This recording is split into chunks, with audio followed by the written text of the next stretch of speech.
प्यारे बच्चों, आज हम अपने सेकंड चैप्टर बहुपद, जैसे इंग्लिश में पॉलिनोमियल कहते हैं, को पढ़ेंगे।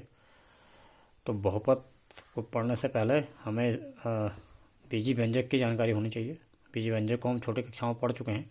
तो बीजी व्यंजक क्या होता है? चर और अचर राशियों को आपस में कंबाइन करने से मिलता है। चर अचर राशियाँ तो आप हम पहचानते ही हैं, एक्स वाई जेड टाइप के संख्याएं जिन्हें हम कोई भी मान दे सकते हैं, चर राशियाँ हैं। और जो आपके 1 2 3 -1 -2 इस टाइप की संख्याएं क्या हैं? अचर राशियाँ, क्योंकि उनका मान फिक्स होता है। चर का मान फिक्स नहीं होता, अचर का मान फिक्स होता है। तो अगर चर और अचर को मेरे को चर और अचर को मिला दिया जाए, कैसे मिलाया जाता है? उनको आपस में जोड़ दिया जाए, घटा दिया जाए, गुणा कर दिया जाए, भाग कर दिया जाए। ठीक है, तो क्या बन जाएगा? बीजी व्यंजक कह जाएगा।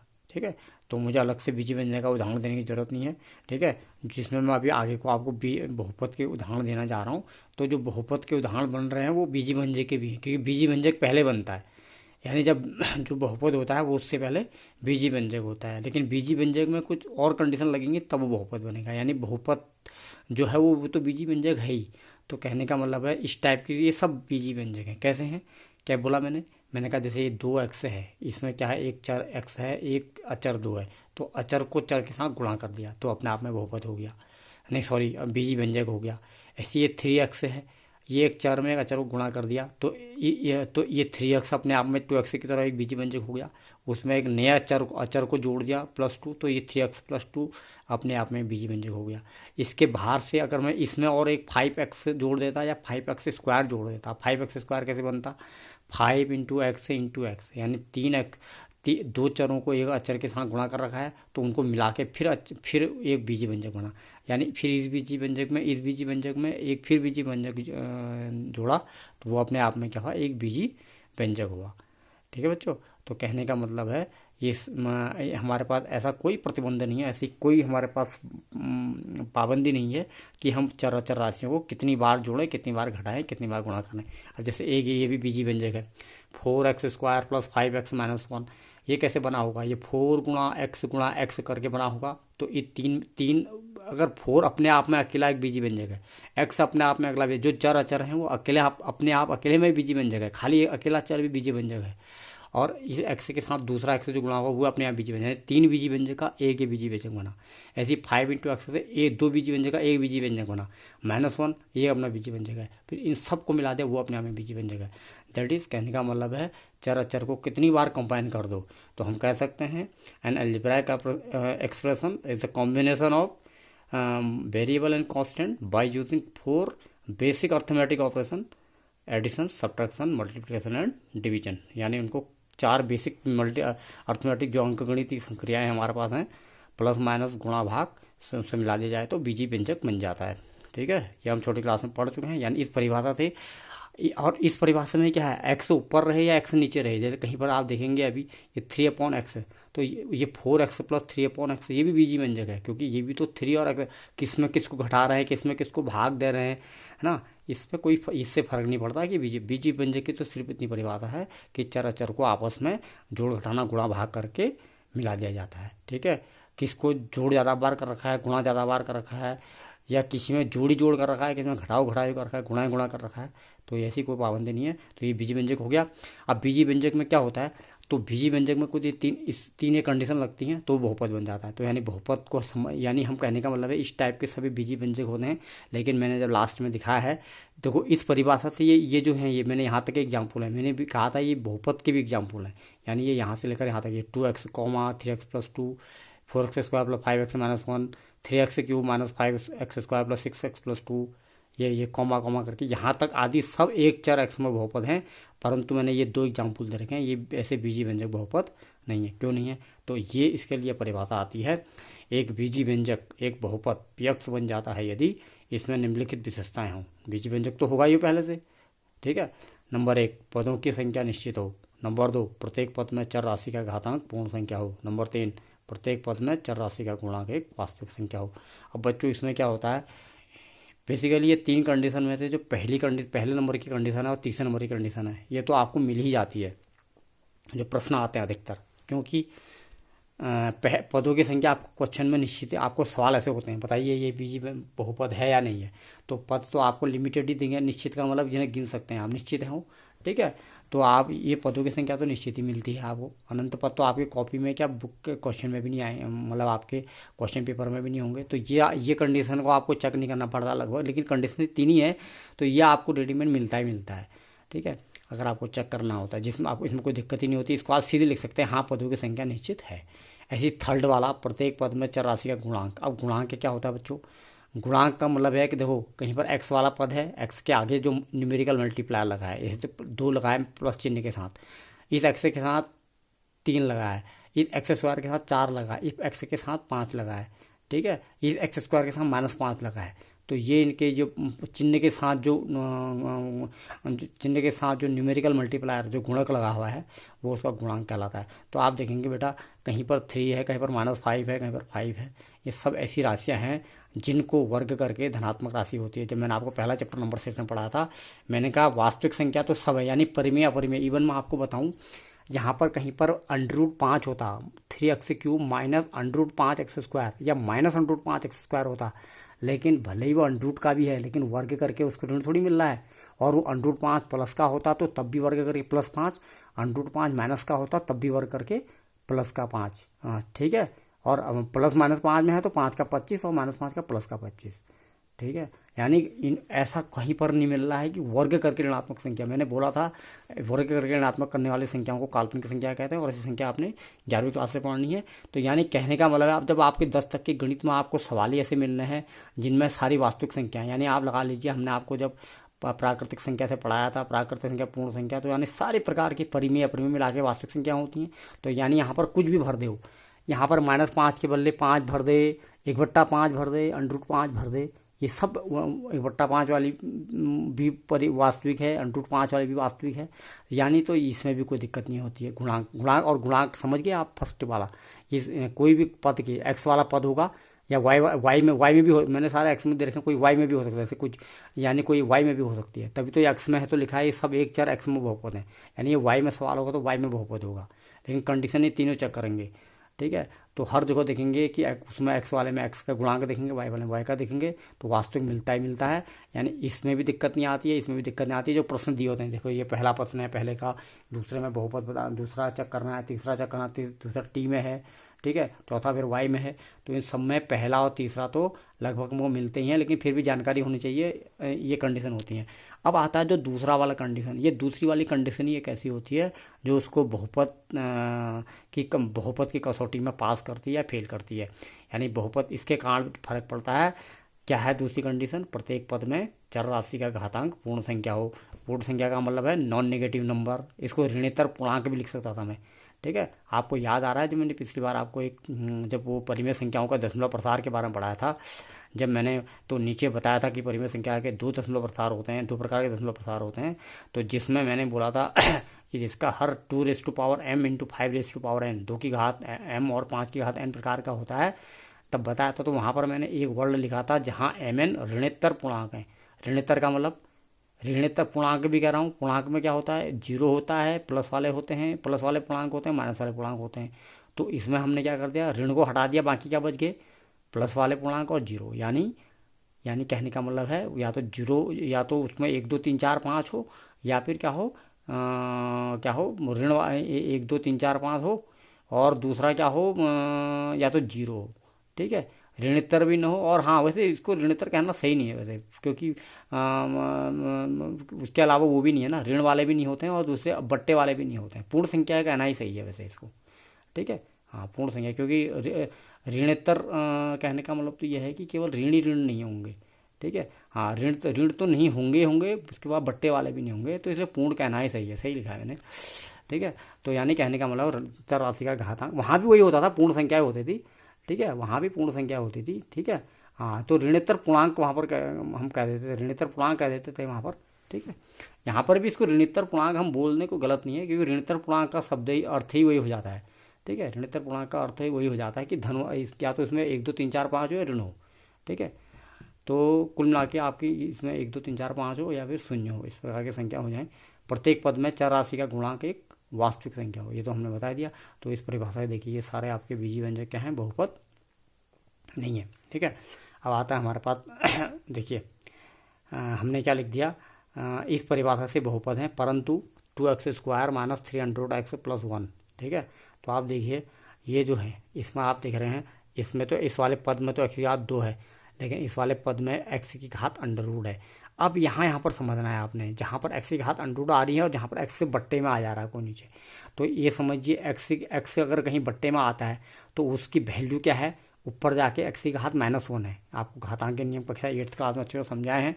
ठीक है, और आपने ये और अब और पिछली बार आपने ये एक्सरसाइज में प्रश्न किए हैं उसमें भी आपको फिर से घातांक के नियम अच्छे से याद करवाएं। ठीक है, वो जो क्वेश्चन किए हैं तो आपको फिर ये अभी आपको बताने की जरूरत नहीं है। तो उस समय आपको बताया था कि 1/x बराबर क्या होता है, x की घात -1, यानी x की घात अब -1 हो गई, यानी ऋण पूर्णांक आ गया। ठीक है, जबकि हमने कहा ऋणोत्तर पूर्णांक होना चाहिए, ऋण नहीं होना चाहिए। ठीक है, ऋणोत्तर पूर्णांक होना चाहिए, पूर्ण होना चाहिए।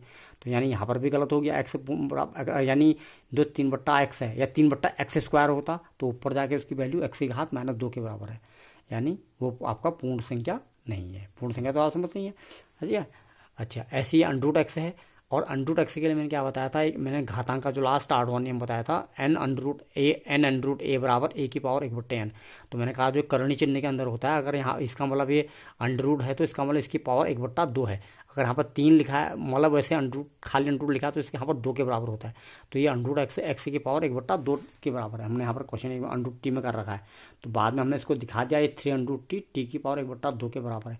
और जैसे हमने दिखा दिया t की पावर 1/2 है, तो फिर हमने कह दिया कि 1/2 क्या है, क्योंकि ये पूर्णांक नहीं है, सॉरी पूर्ण संख्या नहीं है। ठीक है, यानी इसलिए मैंने बोला ना, या तो इसमें क्या हो जाता है, कहीं पर तो घात उसकी क्या आ जाती है, बट्टे में आ जाती है, और कहीं पर उसकी घात क्या हो जाती है, -1 के बराबर हो जाती है। जैसे ये /x है ना, तो वो जाके -1 के बराबर, जैसे यहाँ पर है 2/y है, तो बाद में हमने इसको दिखा दिया y की घात -1 जैसा है। और आप देखेंगे दूसरे पद में तो y की घात +1 है, ऐसे दूसरा t तो +1 ही है, t की घात t सही है। ऐसे ही एक दूसरा पद में तो इसमें तो x की घात सही है, तो इसका मतलब कहने, या इसमें x की घात 2 तो सही है, तो किसी एक में सही होने से काम नहीं चलेगा। वो कह रहा है कि प्रत्येक पद में, अगर हमारे पास 3 पद हैं, 3 पद में 2 पदों में सही भी है, एक पद में अगर वो घात अगर गलत हो गई, अगर वो आपकी पूर्ण संख्या नहीं आई, तो वो बहुपद नहीं होगा। चेक करने का आपको तरीका पता लग गया है। और आपके कोर्स 9 और 10 में आपने बहुपद जो पढ़ना है, ये बहुपद का कंसेप्ट आप अच्छे से समझ लीजिए। कक्षा 10 में भी फिर आपने बहुपद ही पढ़ना है, एक चैप्टर पढ़ना है, वहाँ ये नॉलेज फिर काम आती है आपके बहुपद के बारे में। ठीक है, तो लेकिन 9 और 10 तक में भी जो आपने बहुपद पढ़ना है, ये बहुपद आपके क्या है, एक तरह से एक चर वाले बहुपद हैं।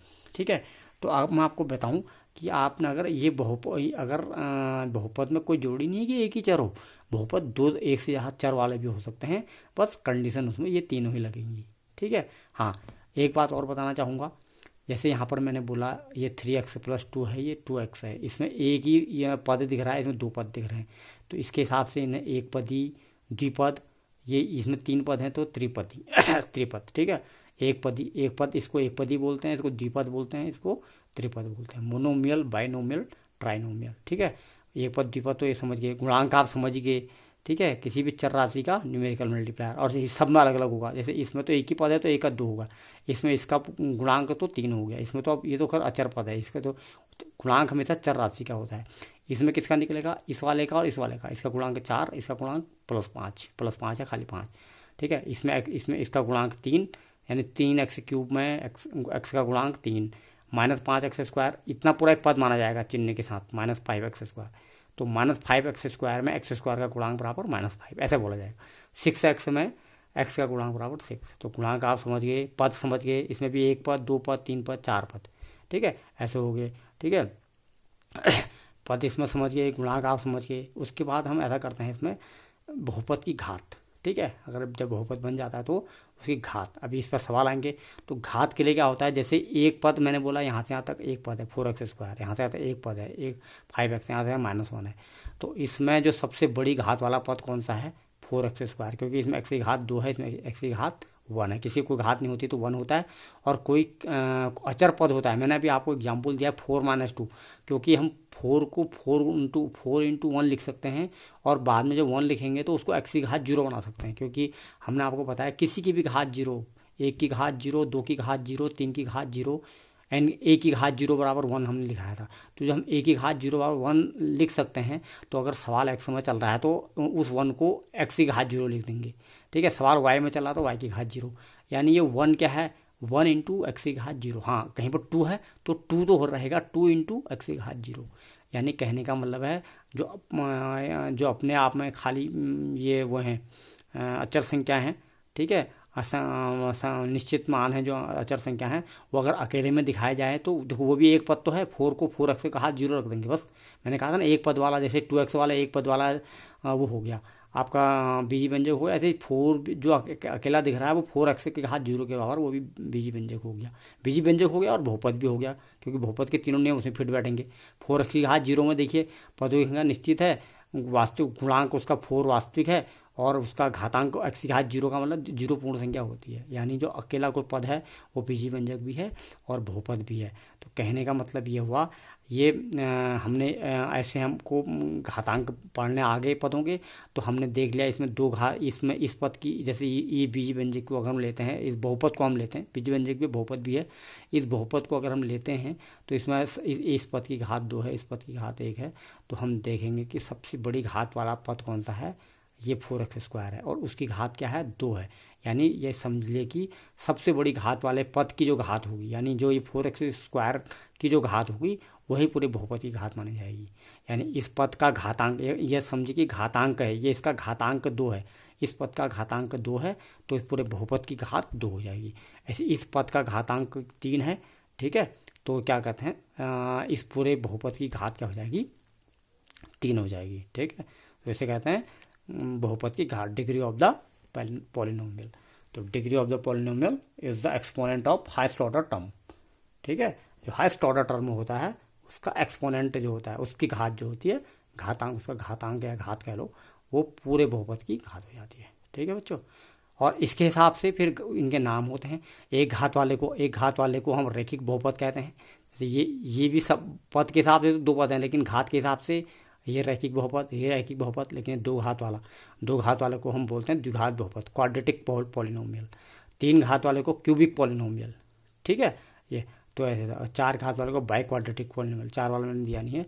तो ये आपके होते हैं। तो इसी हिसाब से यहाँ भी नियम लगता है, ठीक है। तो यहाँ आप समझ लीजिए कि जैसे अगर एक्स वाई वाला हैं तो ये भी अपने आप में पॉलिनोमियल है, सिर्फ जैसे वहाँ एक्स और वाई क्या हो रहे थे, अंडरूट में नहीं होने चाहिए थे, बट्टे में नहीं आने चाहिए थे। तो यहाँ अगर एक्स वाई अगर बट्टे में नहीं आ रहे हैं और अंडरूट में भी नहीं आ रहे, देखो ये की बहुपद है 3x की घात 4y 6x, ये भी बहुपद है। हाँ, सिर्फ इसमें घात कैसे निकालेंगे, जैसे वो तो एक्स में था तो एक्स की घात 2, इसमें एक्स के 4 है, वाई की घात 1 है, तो कुल घात क्या होगी 5, इसकी क्या होगी 4, इस वाले पद में 2।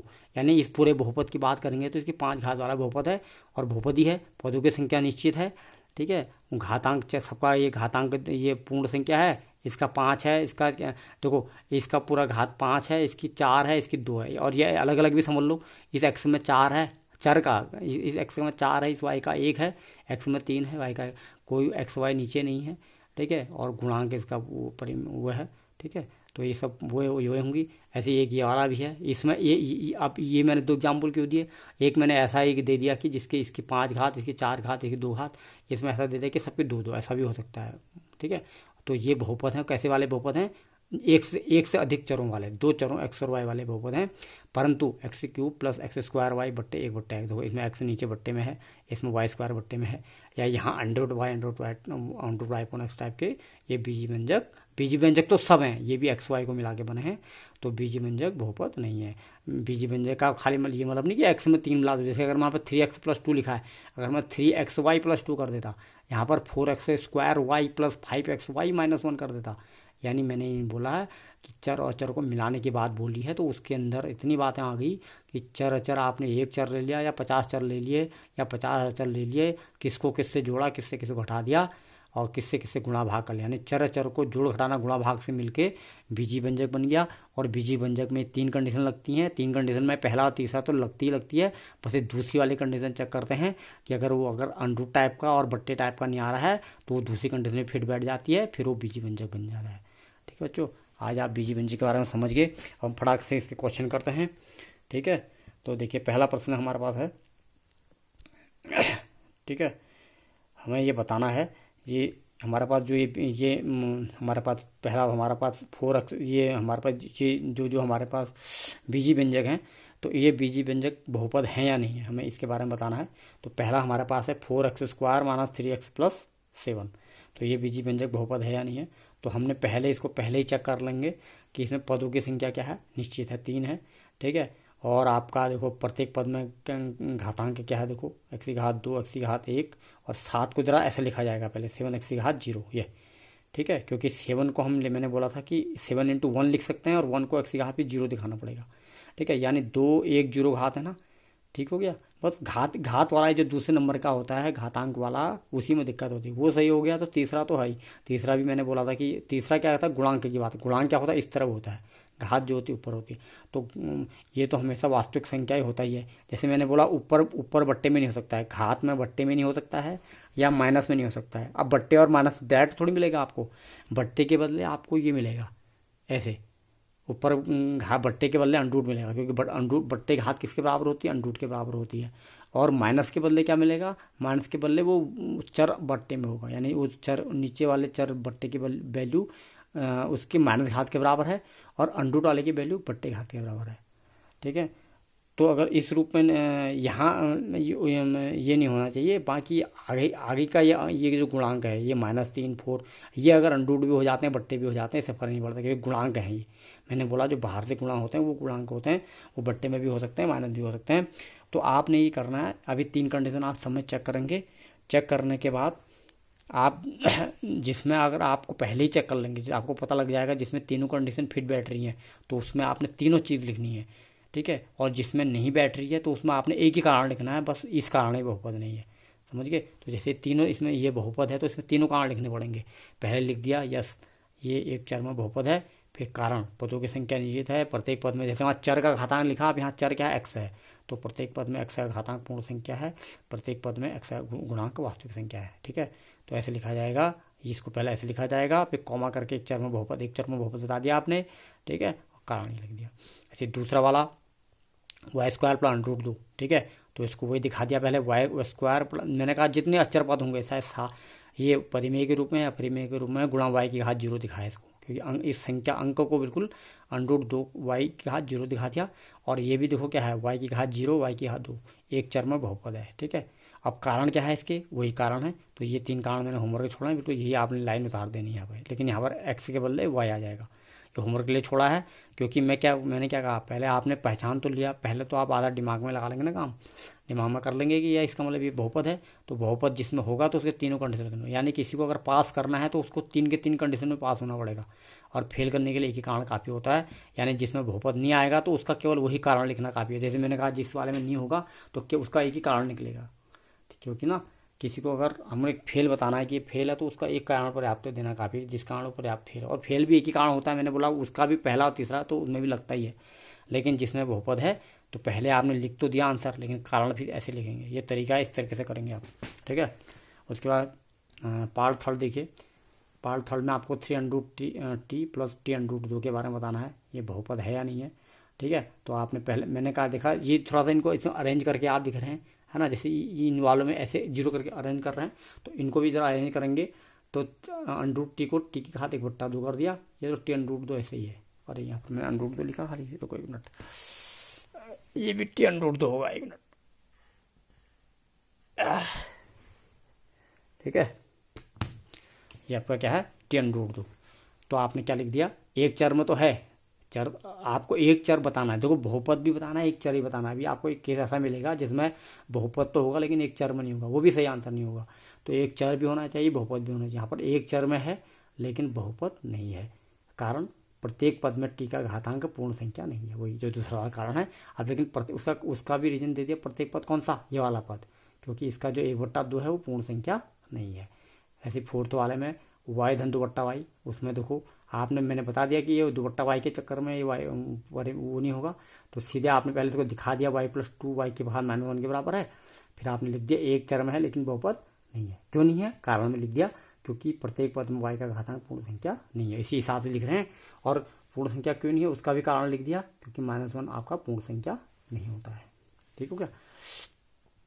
तो हिसाब से कर लेंगे। इसके बाद बच्चों इसमें सेकंड प्रश्न है हमारे पास, इसमें गुणांक बताना है हमको, इसमें सभी पदों में x² का गुणांक बताना है, ठीक है। तो देखो ये जैसे पहला प्रश्न है इसका, 2 + x² + 1 में x² का गुणांक बताना है, ठीक है, ठीक है। तो 2 आप मैंने तुम्हें बताया है कि जो भी पद होता है, चाहे एक्स वाला पद होता है, चाहे एक्स स्क्वायर वाला, एक्स वाले पद का भी गुणांक निकल सकता है, एक्स स्क्वायर वाले का भी निकलेगा, एक्स क्यूब वाले का भी निकलेगा। ठीक है, तो इन सब में क्या है, एक्स स्क्वायर का गुणांक बताना है। चाहे आप, हमने उस पर ध्यान नहीं देना, चाहे उसमें एक्स वाला पद भी है या नहीं है, एक्स क्यूब वाला है या नहीं है, हमने उससे मतलब नहीं है।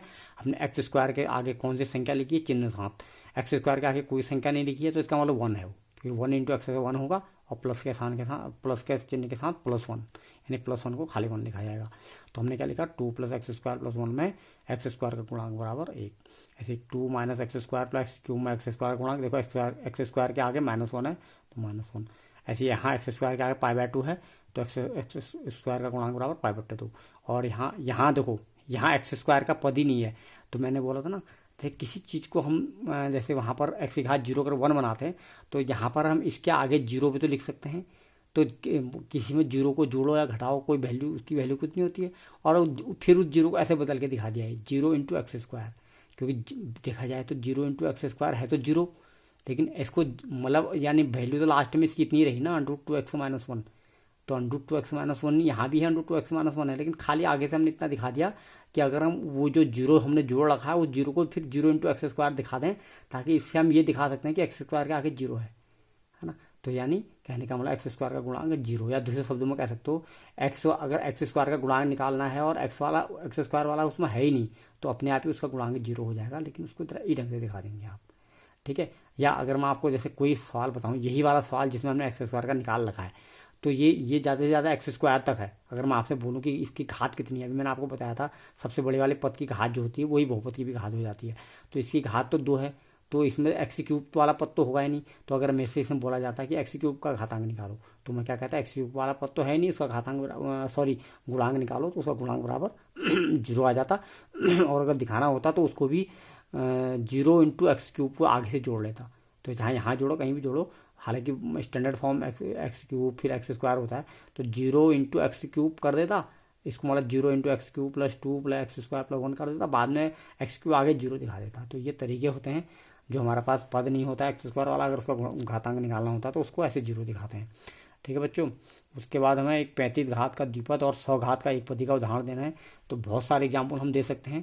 देखिए, 35 घात का द्विपद होने का मतलब क्या है, कुछ भी दे दो आप। मैंने 2x का 35 कर -1 कर दिया, आप 3x का 35 - x कर सकते हो, माइनस यहाँ पर भी x की घात 2 कर सकते हो। मतलब कोई 2 पद देने हैं उसमें, और घात अगर 35 घात का देना है तो इन सबसे बड़े वाले पर 35 घात लगा दी। ठीक है, यहाँ पर 100 घात एक ही पद बनाना है तो 100 घात वाला पद होना चाहिए, आगे से कुछ भी लगा दो, -15 की घात 15 इंटू एक्स की घात 100 कर दो, ये गुणांक देना है ना उसको। या मैं बिना गुणांक के खाली एक्स की घात 100 भी लिख देता, वो भी आंसर हो जाता। ठीक है, या y में दे देता -15 y की घात, या t में दे देता -15 t की घात। ठीक है, तो बहुपद ये क्या है, बहुपद के अंदर ही क्या क्या होते हैं, ये बहुपद के अंदर ही जो एक पद वाला होता है उसे क्या बोलते हैं, एक पदी। 2 वाला पद वाला होता है द्विपदी। और द्विपद कैसे अलग अलग होते हैं, ये प्लस माइनस से गुणा करके तो वो एक पद बन जाता है, लेकिन बीच में अगर प्लस माइनस होते हैं तो प्लस माइनस 2 काम करते हैं। मैंने पिछली बार आपको बता भी रखा है इसको कई बार, कि ये प्लस माइनस एक तो ये 1 का साइन का काम भी कर रहा है। ये -1, ये माइनस साइन इस 1 के आगे लगा है तो इसका मतलब इसका चिन्ह भी है, ये माइनस इसका चिन्ह भी है, ये प्लस ये इस √2x का चिन्ह भी है। ठीक है, एक तो इनका चिन्ह भी दे रहा है इनको जिसके आगे लगा है, और उसके बाद ये पदों को अलग अलग भी कर रहा है, यानी प्लस माइनस के द्वारा ही ये कनेक्टेड होते हैं सारे। ये नियम तो अलजेब्रा एक्सप्रेशन में भी है, जो बीजी व्यंजक फर्स्ट में जोड़ घटाना गुणा भाग करके बनता था, तो उसमें भी इनको पदी बोलते थे। ये आपने छोटी क्लास में पढ़ा है। यानी ये प्लस, यहाँ पर भी वही नियम है, ये प्लस इसका चिन्ह भी दिखा रहा है, इसको अलग भी कर रहा है, इसका चिन्ह भी दिखा रहा है, इसको सेपरेट भी कर रहा है। तभी यहाँ भी बीजी व्यंजक में भी इसको एक पद, द्विपद, 3 पदी कहते थे। तो वही तो है, बीजी व्यंजक से ही तो बहुपद बना है, यानी बहुपद आ गया तो बीजी व्यंजक भी आ गया। ठीक है, तो बीजी व्यंजक और बहुपदी की वही चीज़ है, थोड़ा सा इतनी एक्स्ट्रा चीज़ होती है। मैंने कहा था कि अगर बट्टे में एक्स वाला बट्टे में भी चले जाए, अंडरूट में चले जाए, वो बीजी व्यंजक तो कहलाएंगे, क्योंकि अंडरूट एक्स में एक्स की घात 1/2 है तो एक्स तो है ही उसमें, ये बट्टे में नीचे में है तो बीजी व्यंजक तो है ही हो। लेकिन बीजी व्यंजक की कसौटी में तो पास हो गया, लेकिन बहुपद की जो कसौटी में फेल हो गया। बाकी नहीं तो जो बीजी व्यंजक होते हैं वही बहुपद होते हैं। इसको आप अच्छे से समझ लीजिए, बट इतनी बड़ी इस तरीके से बुक में आपको मिलेगा नहीं। ठीक है, बुक में आपको नए 9th की बुक में मिलेगा, ऐसे ना 10th की बुक में मिलेगा इतनी बढ़िया तरीके से बीजी व्यंजक से जोड़ा बहुपद को जोड़ना। ठीक है, तो इसलिए मैंने इसको करा रखा। अगर मैं इसको कोई चीज़ अपने हाथ से लिख के दे रहा हूँ तो इसका मतलब उसमें कुछ बात है, इसको आप समझ लीजिए अच्छी तरह। ठीक है, हाँ, तो ये कंसेप्ट बहुत ज़रूरी है, जिस तरीके से मैं बता रहा हूँ समझ लीजिए आप। ठीक है, इसके बाद नेक्स्ट क्वेश्चन नंबर 4। ठीक है, अब इसमें वही बहुपद की घात बतानी, मैंने आपको पहले ही बता दिया, देखो मैं पहले समझा दिया। ये तो कोई 3 पद वाला बहुपद है, तो इसमें मैंने बोला था सबसे बड़ी घात वाला टर्म ये है, इसकी जो घात होती है वही बहुपद की 3 हो जाती है। यहाँ वो सबसे बड़ा वाला 2 है। और हाँ, एक बात और समझिए, 3 के बाद 2 वाला होना कोई ज़रूरी नहीं है। ये तो क्रम से ठीक है, 3 के बाद 2 घात वाला एक घात है, किसी में 3 के बाद सीधे एक घात वाला पद हो सकता है। इसमें 2 देखो, वाई स्क्वायर के बाद देखा जाए तो एक वाई वाला पद होता है ना, एक घात वाला, क्योंकि खाली वाई का मतलब एक घात, लेकिन वो पद नहीं है, तो खाली वाई स्क्वायर के बाद ये 0 घात वाला। देखो, खाली वाई का मतलब एक घात वाला, 2 का मतलब 2 घात वाला, और खाली अंक का मतलब 0 घात वाला। ठीक है, ये सब बहुपद में आते हैं। तो ऐसा भी चल सकता है बहुपद कि 2 की घात सीधे बाद सीधे 0 घात वाला, तो इसकी घात 2 हो गई। और देखो ये T1 है, तो 1 की इसी घात वाला 1 वाला हो गया। ठीक हो गया। और देखो ये भी आ गया, तो मैंने बोला नहीं खाली एक अंक है 3, तो 3 को हम क्या लिख सकते हैं, मैंने बोला ना इनकी ये क्या होते हैं, ये 0 घात वाले बहुपद होते हैं, इनको 0 पॉलिनोमियल भी कहते हैं, शून्य बहुपद। ठीक है, तो मैंने बोला था इनकी घात क्या होती है, एक तरह 0 के बराबर होती है, क्योंकि हम इनको 3 इंटू एक्स की घात 0 दिखा सकते हैं, क्योंकि बाद में हमने एक्स की घात 0 1 के बराबर है ना, तो 3 इंटू एक्स की घात 0, क्योंकि अगर इसके यहाँ 3 + 3x होता, 3 + 3x + 3x स्क्वायर होता, देखो 3x स्क्वायर में एक्स की घात 2, 3x का में 3x की घात 1, लेकिन खाली 3 में एक्स की घात 0, क्योंकि एक्स की घात 0 1 के बराबर है, तो इसलिए। और घात कैसे निकाली जाती है, चर के ऊपर निकाली जाती है, ये चर को लेकर ही है, चर के ऊपर वाले को घात कहते हैं, चर के बगल वाले को गुणांक कहते हैं। देखा आपने, अभी एक गुणांक निकालने वाला प्रश्न था, एक घात निकालने वाला प्रश्न है। और जो सबसे अब ये तो खुद खाली अंक ही है, तो अंक वाले में केवल 0 घात ही सबसे बड़ी घात हो जाएगी, और वही बहुपद की घात हो जाएगी। यहाँ तो जहाँ पर इसमें भी घात है, इसमें भी घात है, तो सबसे बड़ी वाली घात को वो कहते थे। अब जिसमें कोई एक ही पद घात वाला, यहाँ भी वैसे देखा जाए एक ही पद है घात वाला, लेकिन वो 1 तो है कम से कम, ठीक है 1, ठीक है, लेकिन यहाँ तो एक ही पद भी है, तो वो अंक वाला है, तो उसकी घात 0, तो इसलिए बहुपद की घात भी 0। ठीक है, अब यही अगर घात निकलने आ गई तो उनका नाम पढ़ना आना चाहिए। तो देखो मैंने इसकी घात अगर 2 है तो इसका नाम क्या होता है, द्विघाती बहुपद। इनके नाम बताना है, ये एक पदी है नहीं, मतलब ये हाँ, घात अगर इनकी पद के हिसाब से तो एक पद द्विपद होता है, घात के हिसाब से रैखिक बहुपद, मैंने बोला ना लीनियर पॉलिनोमियल द्विघाती बहुपद, जैसे 2 घात वाले को द्विघाती बहुपद कहते हैं। ये देखिए 2 घात वाला है, इसको द्विघाती बहुपद, ये 3 घात वाला है तो इसको त्रिघाती बहुपद। इसमें एक ही घात वाला है तो इसको रैखिक बहुपद। ठीक है, और 3t देखो ये भी एक घात वाला है, ये इसको रैखिक बहुपद। नहीं देखो, भले इसमें 2 पद हैं और इसमें एक ही पद है, लेकिन घात तो इसकी भी एक ही है, तो ये 2 रैखिक पद के हो गए। ये 3 घात वाला होगा त्रिघाती बहुपद हो गया।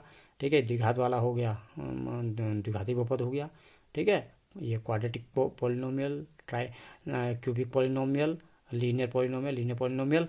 इसके बाद बिल्कुल इन्हीं के तरह कुछ मैंने रेखिका करा दिया, द्विघाती करा दिया और त्रिघाती का करा दिया, रैखिक द्विघाती त्रिघाती। अब ये तीनों इनमें से जैसे इनके जैसे ही हैं, पार्ट 3, पार्ट 6 और पार्ट 7 आपके लिए होमवर्क है। ठीक है, अरे हाँ, इसमें मैं एक क्वेश्चन छूट गया था मेरा ही, इसमें ये क्वेश्चन नंबर 1 में, जिसमें बहुपद वाला बताना था ना 5वां, ये इसी में 5वां पार्ट यहाँ था। जैसे हमने बताया ना, जैसे बहुपद के लिए ये 3 कंडीशन चेक कर रहे हैं, तो एक ऐसा एग्जाम्पल आया था, और ये वाला भी है, जैसे मैंने बोला था एक से ज़्यादा पद चर हो सकते हैं। ये देखो एक्स की घात 10, वाई की घात 3, टी की घात 50। तो आप देखेंगे, देखो पदों की संख्या निश्चित है ना, प्रत्येक पद में ये चर राशि का घातांक भले एक्स का है, वाई का है, लेकिन ये पूर्ण संख्या तो है 3, 50, 10।